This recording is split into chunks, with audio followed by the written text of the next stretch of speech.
સુરેન્દ્રનગર વગડિયા ગામે કાર્બોસેલની ખાણો પર ખનિજ વિભાગ ત્રાટકી। થોડા દિવસો પહેલાં કાર્બોસેલની ખાણોમાં એક મજૂરોનું મોત થયું હતું। સુરેન્દ્રનગરના મૂળી તાલુકાના વગડિયા ગામે ટ્રેક્ટર, ચરખી તેમજ કોલસા સહિતના લાખો રૂપિયાનો મુદ્દામાલ જપ્ત। ખનિજ વિભાગ ગેરકાયદેસર ખાણો પર આકસ્મિક ચેકિંગ કરતા લાખો રૂપિયાના મુદ્દામાલ જપ્ત કરી મૂળી પોલીસ ખાતે સોંપી કાયદેસરની કાર્યવાહી હાથ ધરવામાં આવી।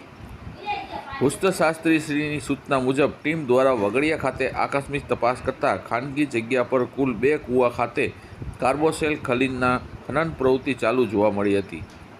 સાથે સાથે બંને કૂવા ખાતે 2 ટ્રેક્ટર કામ કરતા જોવા મળેલ તેમજ એક કૂવા પર ચરખી મશીનના વપરાતી 2 લોખંડની પાઇપો લગાવેલ જોવા મળેલ।